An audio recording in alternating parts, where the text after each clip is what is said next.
My name is Professor David Millar. My background is in agriculture and natural resource management, and I'm a professor in integrated rural development.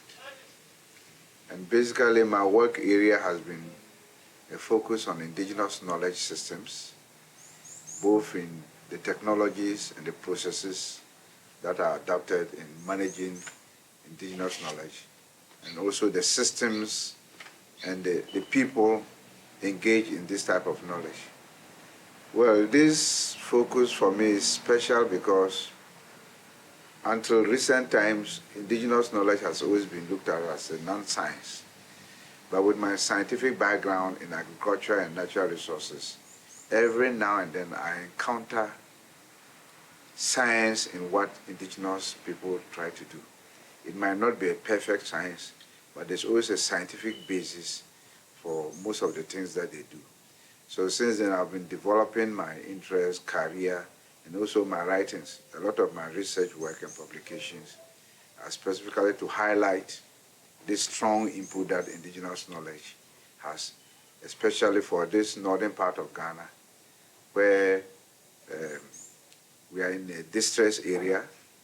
The production factors are quite challenging. But meanwhile, these people have survived over time.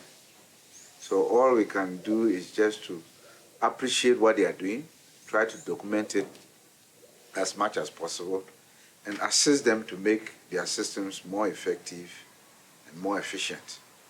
They acknowledge the fact that because of limitations to knowledge and skill, they are not able to optimize their production. But with a bit of knowledge from elsewhere and experiences from other sciences, they could produce a bit more better than they are doing currently. So this has been our effort. In order to do this, we are looking at going through scientific processes and rigor to establish a basis for indigenous knowledge, and then integrating relevant portions of other knowledges to enhance the indigenous knowledge. This we call endogenous development. Endogenous development for us is starting within a people's knowledge system, looking at the strengths and weaknesses, and then building in relevant portions of externalities to enhance the performance of that knowledge system.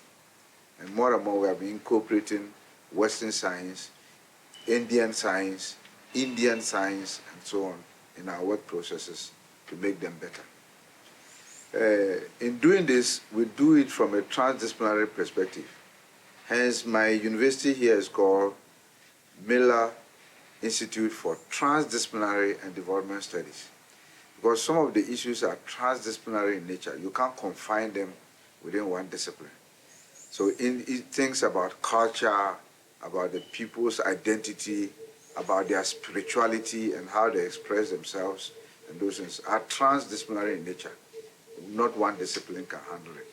So yes, we recognize monodisciplinary research. We also look at multidisciplinary research, and we look at interdisciplinary research, and beyond that, we now focus on transdisciplinary research. So that's what we've been doing here. And we have been 5 years so far running. And we have about 40 PhD students and about 30 MPhil students, that's 70, and we have just a small group of undergraduates, 10. So that is what we've been doing so far. We have had our first batch graduate last year, and currently we are preparing to graduate a second batch students. The first batch were 5 PhDs and 4 MPhils. This second batch we have 6 PhDs and 8 MPhils to graduate. When it comes to the issue of food security or food nutritional security or food sustainability, for us the most important focus is food sovereignty. Because if you focus on food sovereignty, then the issues of culture, of a people's worldview, of a people's life wells becomes very important. They become central to your research. Because you can only attain sovereignty by allowing people to own the process of whatever you are doing, and by owning it, they see themselves reflected in those processes. So for us, culture has been very important. First of all, it helped us to clearly understand what is meant by food for the people. Not food as described in calories or in energy and this, but what is real food? What is culturally acceptable food? So if you do it only on a calorie basis or energy basis, you end up with an energy availability maybe in excess, but the people might still be not sufficiently fed because they have their attributes of food. So hence we've been supporting them to make this expression clear and to develop those foods that they think they are important. And one thing we do is supporting them in the production and then organizing food fairs so that they can exhibit their traditional foods and feed it.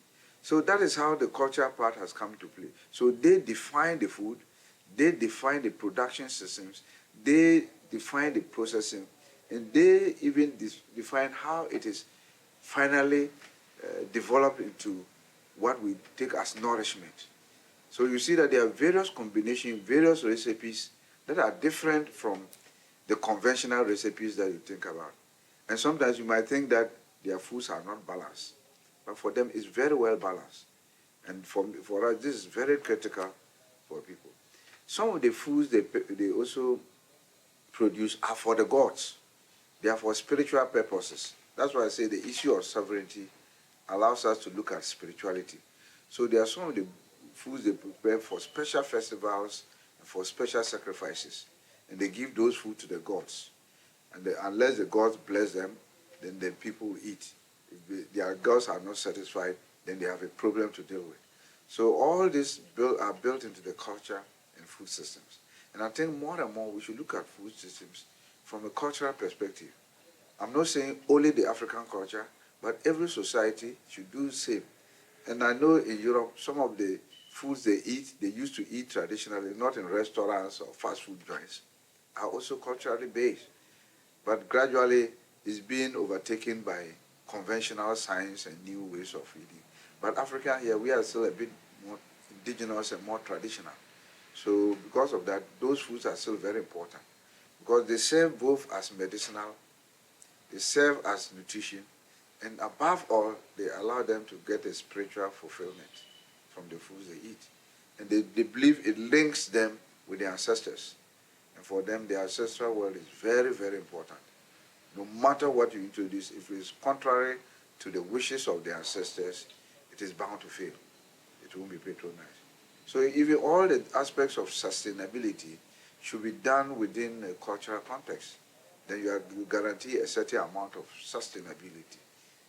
Because for them, once the gods or the ancestors say this is good to do, they will do it with or without you. So that is what we see in terms of food sustainability, particularly food sovereignty, and the people's role in defining food and whatever is good for them. Yeah. Very good. Totally agree. Yes. And we have done a lot of work on it. And all our students, when they are doing their research here, you must show some aspect of the knowledge systems of the people and of the culture of the people in your work. Whatever thesis you are doing, at whatever level, PhD and MPhil, even postdoc work is the same. So that is our specialty. And because of that, we are a very small institute, and we are fighting the conventional systems. So it's not easy. But gradually, it's beginning to make sense, I must say, because those other systems are not conservative. Because they are now beginning to talk about agroecology, ecological farming, and then a climate-friendly agriculture.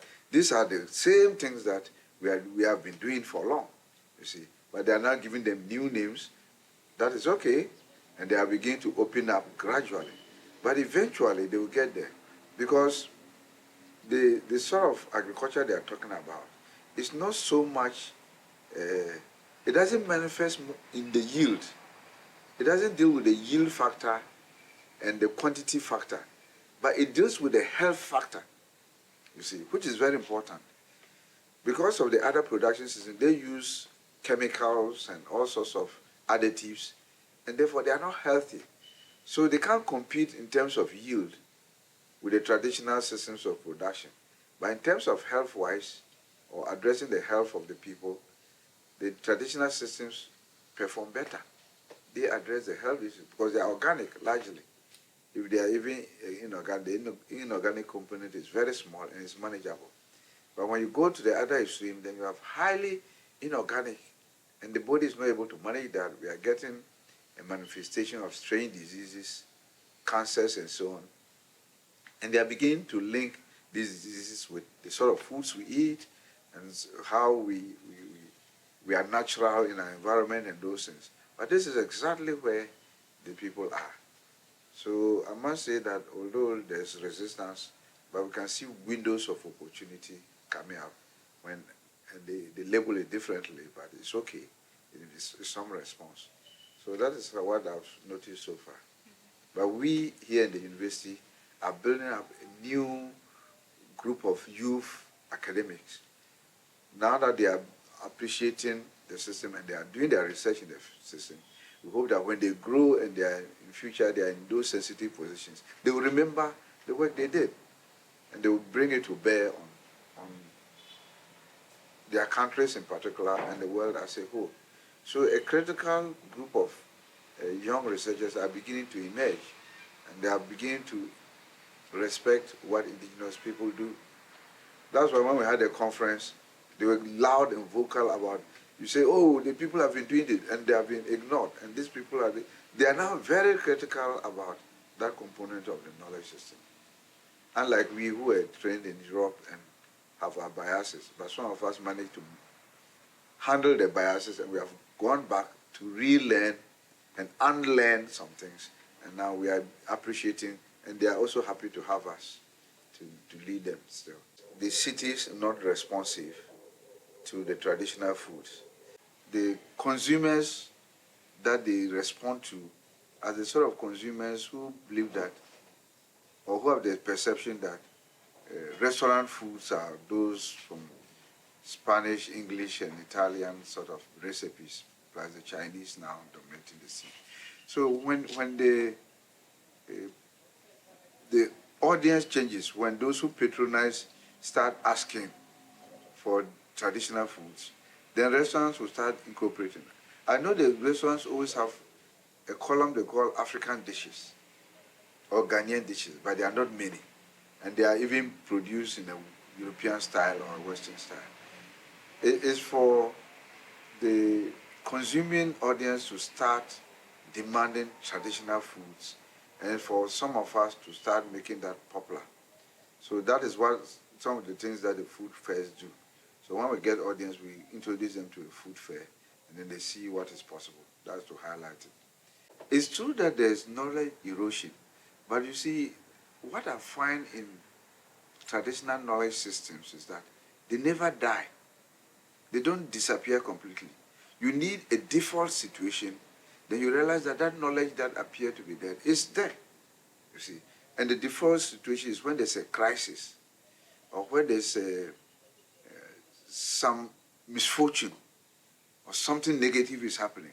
And you say, wait a minute, it is because we haven't done this, or it's because we haven't eaten this food, or we haven't performed this food. Then they go back and reconstruct the knowledge. I'm saying this to say that there's some level of perpetuation still going on. But why is this happening? It's also getting lost. Now, the loss is always from the younger generation. When you are young, the tendency is to go Western. But when that generation starts aging, then they start going back traditional. And that speaks for me also. I remember my youthful days now. You can't get me to talk about indigenous knowledge and things like this, no. Especially at that time, which is about 30, 40 years ago. No.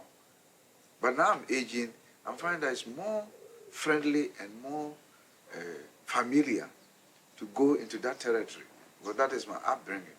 So you get a lot of it happening. It's even in religion. We all go into Christianity and what when we are growing up. But when we are aging, we become more animist. But we still maintain the Christianity. We don't deny it. But we handle both. You see, when we are in crisis, we start the Christian solutions to the problem. And alongside also do the traditional indigenous solution. But we don't go telling the Christian that we are also doing this. So herbal medicines are still there. They're used for treatment. The nutritious foods that are given to women at delivery and babies who are less than 1 year old are still being given, in addition to the Cerelac and all the other foods and fruits that are done in the tin. So it's not that it's completely lost. You see. But like I say, we need to, because of the culture of documentation, we need to start documenting them actively so that at least we'll preserve some. And that is one of the opportunities that we have in this university to do. So we are documenting a lot in student researches and in faculty papers and so on and so forth. So we are documenting. And that's the only way we can do. But for the traditional communities, they rely more on the memory, which is not. But one thing I've also realized is that when you write more, you forget more. But when you write less, you remember more. So they have developed their memory capacity very well. I think that's how the brain performs. Because they don't write, they try to memorize everything. And in doing it over time, the memory part of the brain is very strong. But we write everything, and then we think that we have written, but we might not even go back to it, and we forget, you see. So I must say that although they didn't write, but they really, what they remember, well, that the consistency, it's a bit inconsistent, but they all will remember different aspects. And if you piece them together, you might get the whole story. So that's what I would say. So I'm not very sure that it will be completely lost, but I still think that, like the knowledge itself, it needs some additional support to document it, especially if you can use pictures, you can add films, you can add drawings, and so on and so forth. Because they are already into pottery and craft and so on. You can still reconstruct most of it, or even document a lot of it. So it's still possible to gain the loss. But now that we are introducing to the university system and we are doing researches, now we have papers to support that as well. It's not so much the financial basis, but the fact that it's the recognition.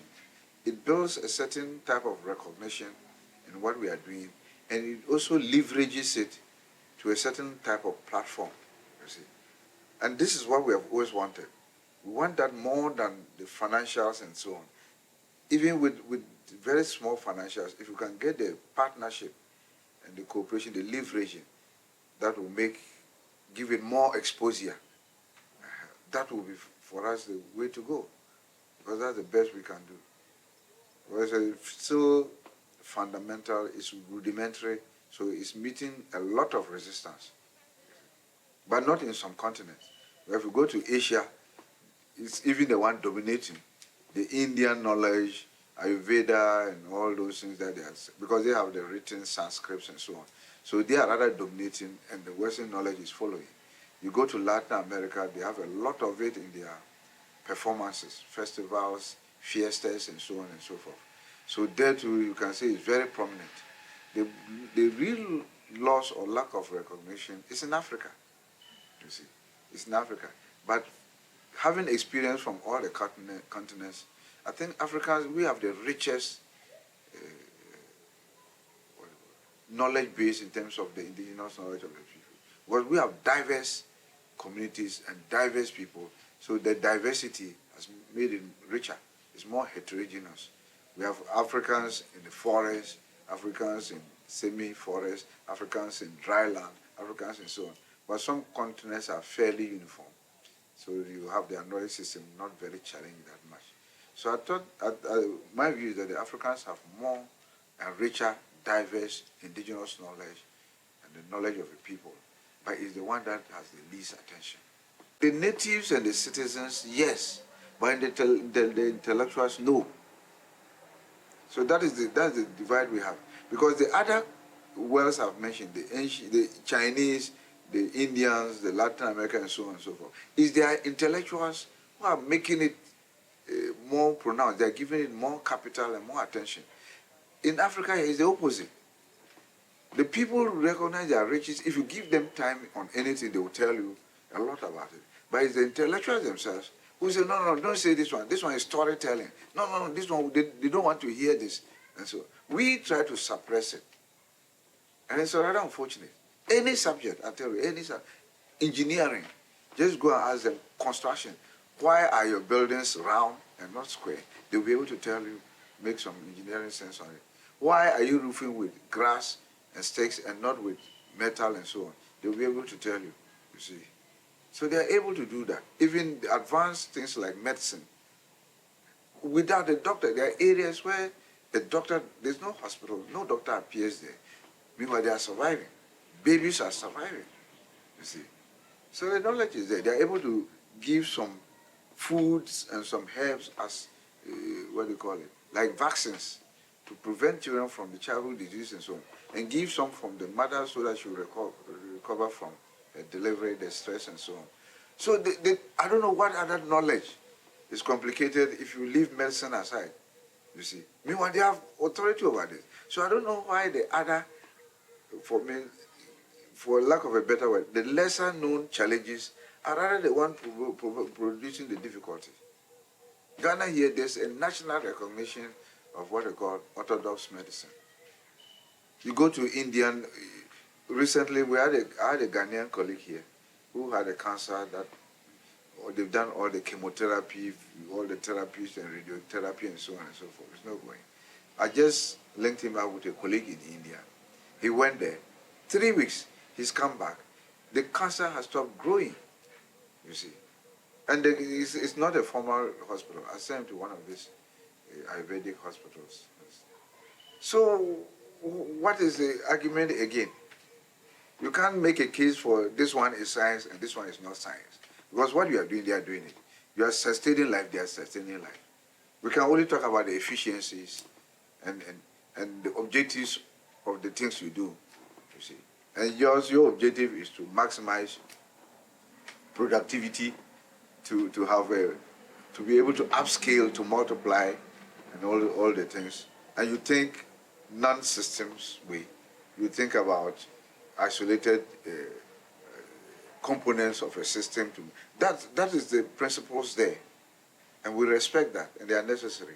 But there are also principles here that look at holism, do a system sort of thing, and there it's not necessary to maximize productivity, but to address their welfare, to address their spiritual needs, to address their cultural needs, which for you are not important, but for them they are important. So I think we need both to be able to survive. In any case, there's evidence that this so-called scientific world is resulting in a lot of pollution cases, environmental degradation cases, illnesses that are strange, and I'd have to run back here and ask for a solution. You talk about climate disasters, that the world is getting depleted of its organic material and trees and vegetation and so on. But these people have a protective system. We call them traditional protected areas. They have shrines, they have groves, they have burial grounds where you don't cut trees. There are some tree species you don't cut at all. So you see, so I think that the world needs both. But unfortunately, it's happening so in other continents, but in Africa less so. And we have more.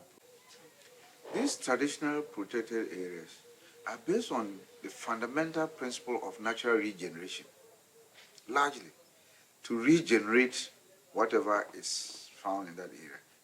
Also fauna and flora, plants and life forms, animals and so on, that are in that area. Now the manifestation is that some spirits live in those areas, or some sacred events occur in those areas. So in order not to interfere with the sacred events, and hence cause the wrath or punishment from those sacred events, let's have some management system there. That is the fear principle that sustains it.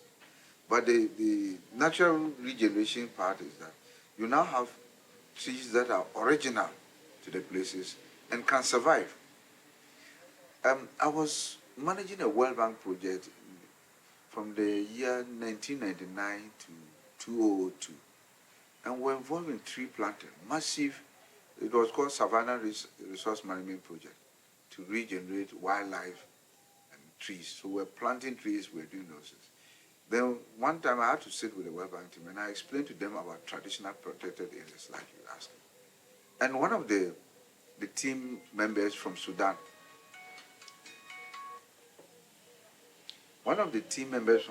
recognized it immediately, and he was a team leader. He said, okay, so let's have a special project to try that. So he allowed space for the World Bank project to manage that.